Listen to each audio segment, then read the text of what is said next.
चक्कर क्या है? तेजस्वी जी समझ गए हैं कि भाई वोट चोरी से वोट नहीं आना। रैली निकल गई, लेकिन रैली का जो रूट है वो अमित मालवीय जी ने ट्वीट करके बता दिया कि वो जो माइनॉरिटी प्रमुख इलाके हैं वहां से निकल रहा है, मौलानाओं से मीटिंग हो रही है और फुसफुसाना पड़ता है भाई बेरोजगारी का भी मुद्दा उठा दो। यानी कि मुद्दे हैं नहीं, जाना उसी फॉर्मूला पे है कि भाई माइनॉरिटी वोट दे दो, माइनॉरिटी वोट दे दो।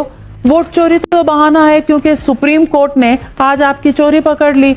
आप अब एफिडेविट को दिखा देता हूं जो मोदी जी ने प्रॉमिस किया था, काला धन वापस लाएंगे, स्विच बैंक में पैसा 3 गुना हो गया, सबका साथ सबका जो है पिछले 3 चुनावों से ये गिना रहे हैं। नहीं मुझे बता दीजिए सुप्रीम कोर्ट को क्या जवाब देंगे नाविका जी मुझे। लेकिन क्योंकि बताना पड़ता है, अरे भाई बेरोजगारी का मुद्दा उठा लो, हेलो वो पहले मुख्यमंत्री कौन थे बिहार के, हेलो ये सुन लो।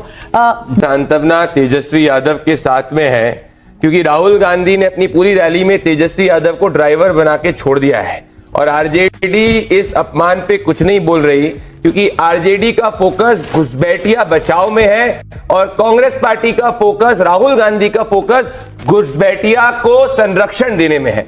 नमस्कार दोस्तों, स्वागत है एक नए डिबेट रिव्यू में। दोस्तों आज की बहस में बीजेपी के प्रवक्ता प्रदीप भंडारी और कांग्रेस के अश्विनी कुमार मिश्रा मौजूद थे और वहीं आरजेडी के बादशाह आलम थे। न्यूज एंकर नाविका जी ने प्रवक्ताओं से लगातार तीखे सवाल दागे, लेकिन कांग्रेस प्रवक्ता का अंदाज हमेशा की तरह वही रहा, हर सवाल से बचना और बार बार वही पुरानी बातें दोहराना। इस डिबेट में वही देखने को मिला। तो चलिए दोस्तों शुरू करते हैं आज का डिबेट रिव्यू। तो उससे पहले अगर आपको ये वीडियो अच्छा लगे तो लाइक करें, चैनल को सब्सक्राइब करें, अपनी राय कमेंट बॉक्स में जरूर लिखें। चलिए शुरू करते हैं आज का डिबेट। तो दोस्तों अश्विनी कुमार मिश्रा कांग्रेस के नेता को जाता है और अश्विनी कुमार जी, मेरा सवाल आपसे इतना है, चक्कर क्या है? तेजस्वी जी समझ गए हैं कि भाई वोट चोरी से वोट नहीं आना। रैली निकल गई, लेकिन रैली का जो रूट है वो अमित मालवीय जी ने ट्वीट करके बता दिया कि वो जो माइनॉरिटी प्रमुख इलाके हैं वहां से निकल रहा है, मौलानाओं से मीटिंग हो रही है और सारे जीतेंगे पड़ता है भाई बेरोजगारी का भी मुद्दा उठा दो। यानी कि मुद्दे हैं नहीं, तो नहीं उसी फॉर्मूला पे है कि भाई माइनॉरिटी वोट दे दो, माइनॉरिटी वोट दे दो। वोट चोरी तो बहाना है, क्योंकि सुप्रीम कोर्ट ने इन्हीं लोगों के वोट से केवल जीतेंगे और क्या। अब एफिडेविट देने जाएंगे क्या? गुड क्वेश्चन नाविका जी। वोट चोरी अकेला मुद्दा नहीं है, वोट चोरी सबसे बड़ा मुद्दा है, लोकतंत्र को बचाने के लिए एक बहुत बड़ा मुद्दा है। और भी बहुत सारे मुद्दे हैं, मैं कहूँ तो आपके दर्शकों को दिखा देता हूँ जो हो गया था, काला धन वापस लाएंगे, स्विच बैंक में पैसा 3 गुना हो गया, सबका साथ सबका विकास हुआ तो सबका साथ सबका विकास, किसका विकास नहीं हुआ? गारंटी दी, 700 किसान जो है मारे गए उसमें रैलियों में। किसानों की इनकम दुगनी होगी, अडानी की इनकम हजारों करोड़ हो गई, 15 लाख खाते में आएंगे, गरीबी भुखमरी बेरोजगारी लाचारी आई, 100 स्मार्ट सिटी बनेंगे, आप बता देना कौन से कितने बने हैं, 2 करोड़ हर साल नौकरियां मिलेंगी। बहुत लंबी फहरिस्त है, कहो तो मैं आपको गिना सकता हूँ। लंबी फहरिस्त है और पिछले 3 चुनावों से ये गिना रहे हैं। बार हार भी रहे हैं। सुप्रीम कोर्ट को क्या जवाब देंगे? नाविका जी मुझे आश्चर्य होता है, जब भी मैं मोदी जी का भाषण सुनता हूं तो ऐसा लगता है ये 5-6 महीने पहले ही प्रधानमंत्री बने, 11 साल से प्रधानमंत्री नहीं है, क्योंकि इनकी जो भाषा शैली होती है कि हम ऐसा कर देंगे। 11 साल में क्या किया आज तक मैंने मोदी जी को उस पर वोट मांगते हुए नहीं देखा। रही बात राहुल गांधी की मुस्लिम लीडर से मिलने के बाद, राहुल गांधी तो मंदिर भी गए थे औरंगाबाद में, वो तो किसी को नहीं दिखा, क्योंकि राहुल गांधी राजनीति नहीं करते। ये देश सेकुलर है, सेकुलर था, सेकुलर रहेगा। तो इस बात को एक्सेप्टेंस भारतीय जनता पार्टी नहीं कर पाती, क्योंकि उनको तो हिंदू मुस्लिम की राजनीति ही करनी आती है। और यही कारण है आज मोदी जो वहां पर रैलियों में भी बोल रहे हैं कि घुसपैठी बक्से नहीं जाएंगे। घुसपैठी आए कब, कहां से आए? 11 साल सरकार में कौन है? क्या जिम्मेदारी मोदी जी की नहीं बनती? बताएं घुसपैठी आए कहां से? घुसपैठी नहीं बक्से जाएंगे, 65 लाख लोगों के आप वोट काट दोगे। ये हो क्या रहा है नाविका जी? इतना हो रहा है कि आप मुद्दों से चुनाव नहीं जीत सकते, इसलिए आप by hook and by crook, शाम दाम दंड भेंट सब कुछ लगाएंगे चुनाव जीतने के लिए। पर आप जान लें ये देश जो है लोकतंत्र चलेगा, डेमोक्रेसी चलेगा। आप पूरी तरह से एक्सपोज हो चुके हो, जनता आपको इस बार जवाब दे के रहेगी। चलिए इंतजार है जनता का, आपको भी हमको भी। लेकिन अगर इतने सारे मुद्दे थे तो प्रदीप भंडारी जी, बिहार में ये मुद्दे क्यों नहीं उठाए जा रहे? Sorry sorry. क्योंकि बताना पड़ता है, अरे भाई बेरोजगारी का मुद्दा उठा लो, हेलो हेलो वो पहले मुख्यमंत्री कौन थे बिहार के, हेलो हेलो ये सुन लो। मुद्दा उठाया जा रहा है सिर्फ वोट चोरी का।